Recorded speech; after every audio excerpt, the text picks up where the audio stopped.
Welcome to a Telltale Books video. This is Greg, and I am continuing my Stephen King series with the next story on my Stephen King list, number 44, a short story titled The Night of the Tiger.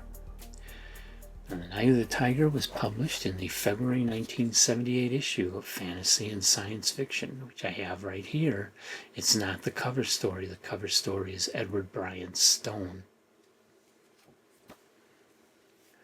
But King is listed on the cover. He just didn't get the cover illustration. I love that illustration, but it's not for the Stephen King story. And the other interesting thing about this story is that it hasn't been included in any of Stephen King's short story collections. There are a number of anthologies that include this story, but those are edited by other people. The story was chosen by those other people, not chosen by King. For whatever reason, King has chosen to leave this out of all of his books. So the only way you get a hold of it is to get a hold of one of those anthologies or to get that copy of the Magazine of Fantasy and Science Fiction. So what is it about? Eddie Johnston is a young man, gets a job as a roustabout at a circus. The roustabouts basically do all the dirty work, cleaning cages, moving the animals, stuff like that. So he gets a job as a roustabout with a circus. Now, in the circus, Mr. Yggdrasil is the lion tamer. And then there's this guy that hangs around called Mr. Leger. He's not with the circus, but he just hangs around a lot. And there's very obvious issues between Mr. Leger and Mr. Yggdrasil. Now, in addition to that, Mr. Yggdrasil does have a nasty temper. And the story becomes really exciting when there's a storm coming up. Heavy rains, heavy winds moving in. They got to get all the animals into their cages. But there's this one lion that just refuses to go into a safe cage from where he's at. So Eddie has to go get Mr. Yggdrasil to help out with it, who of course is pissed off that he has to do this. It's not his job. But he comes along, and when they get there, Mr. Leger is standing by the cage. Now, I'm not going to say any more than that. I'll leave it at that. You got to read it for yourself. It's a pretty good story.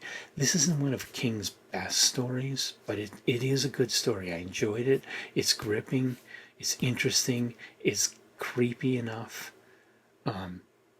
There's a lot of unanswered questions at the end. There's a lot of stuff that you have to just kind of fill in for yourself about what's going on here, because you don't get definite answers. But it still was a good story. I did enjoy it. I guess I'd recommend it for anybody that likes Stephen King. It's worth checking out. It's not going to be I don't think it's going to be your most favorite Stephen King story, no matter how big a Stephen King fan you are. But I do still think you'll enjoy it. And a lot of other people that just like fantasy, I mean, this doesn't read like a Ray Bradbury story, but there's aspects of it that do remind me of Something Wicked This Way Comes. It has a Bradbury feel to it. The Midwest, the circus, small towns, the young man, the weird happenings. You know, it all kind of harks back to Something Wicked This Way Come, which is a book I absolutely love. So, pretty good story. Worth checking out.